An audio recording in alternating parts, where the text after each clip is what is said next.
Bonjour à toutes et à tous, c'est Paul Dama pour vous présenter un nouveau sapin en sucette.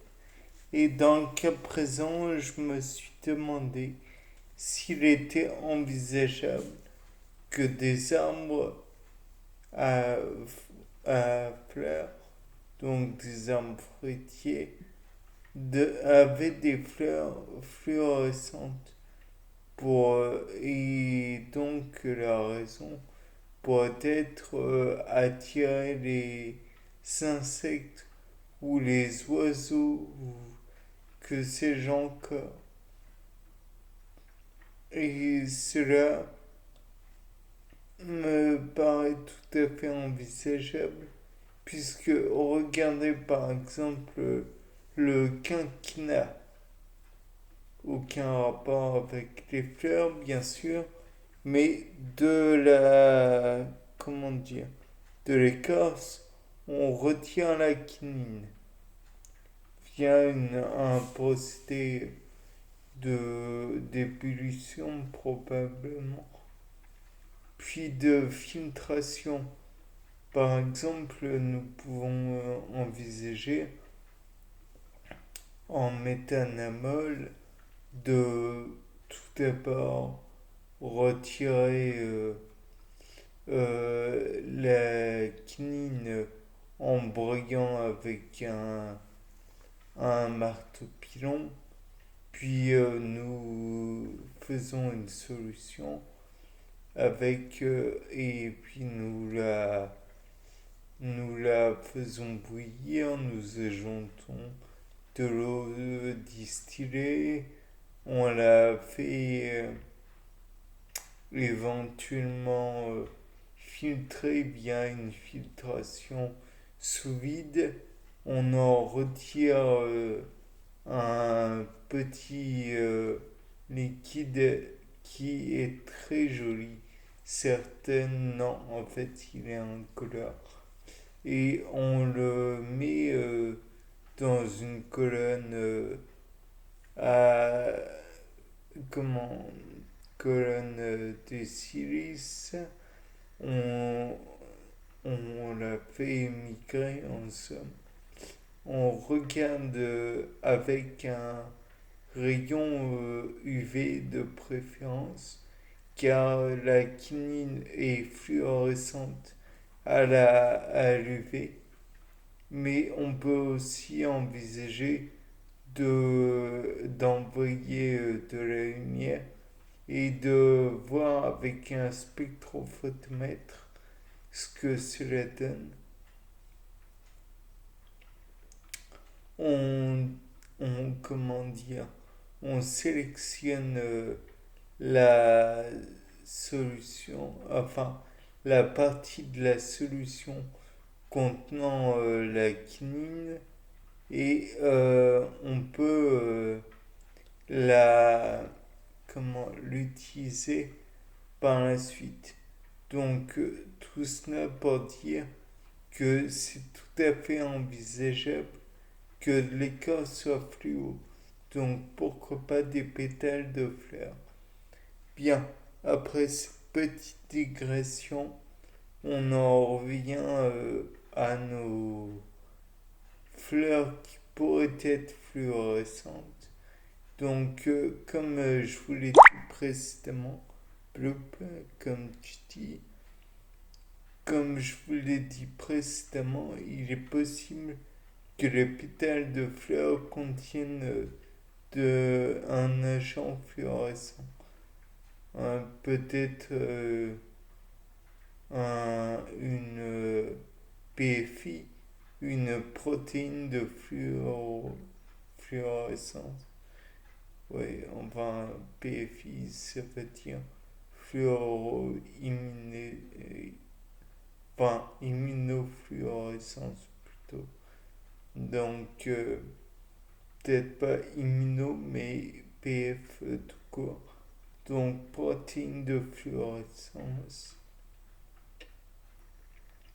comme la quinine. Et nous pouvons envisager que cela soit pour attirer des insectes, des arthropodes qui pourraient éventuellement être attirés par la couleur qui pourrait être plus intéressante car pourrait luire à faible luminosité ou,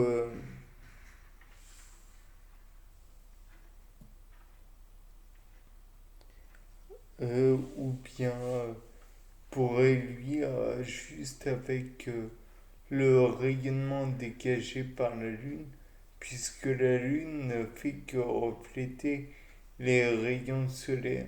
Donc ça revient à ce que je disais à l'instant. Luire à une faible luminosité et les insectes pouvant repérer plus facilement ces fleurs seraient intéressés pour la nuit, puisque la nuit, les insectes peuvent sortir et ne pas attirer trop l'attention des prédateurs. Donc, c'est potentiellement utile. Et de plus,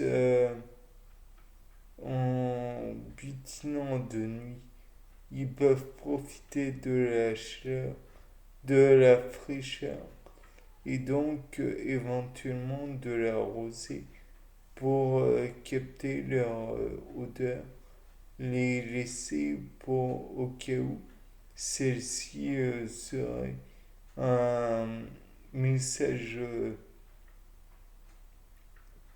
un message d'éventuelle menace pour dire que si un éventuel, un éventuel concurrent s'aventurait par ici, d'autres de la première espèce pourraient s'emparer de lui et lui faire regretter le jour où il a vu cette fleur. Et donc, pour ce qui est du nectar, comme vous le savez, bon, peut-être aurait-il lui aussi une couleur fluorescente, ou alors peut-être est-ce le pollen qui pourrait être lui aussi fluorescent et donc pourrait être retiré par l'entrée des ruches des abeilles.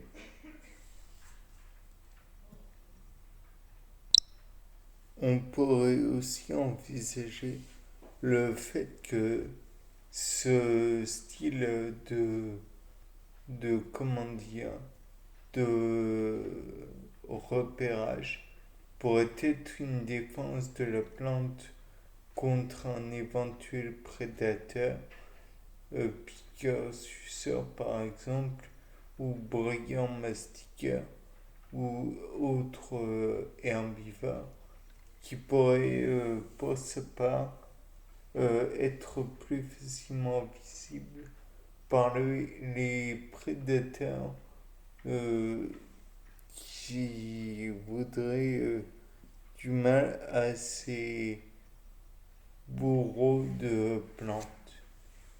Bien, j'espère vous avoir fait perdre votre temps. C'était Paul Dame pour un nouveau sapin en sucette. Au revoir.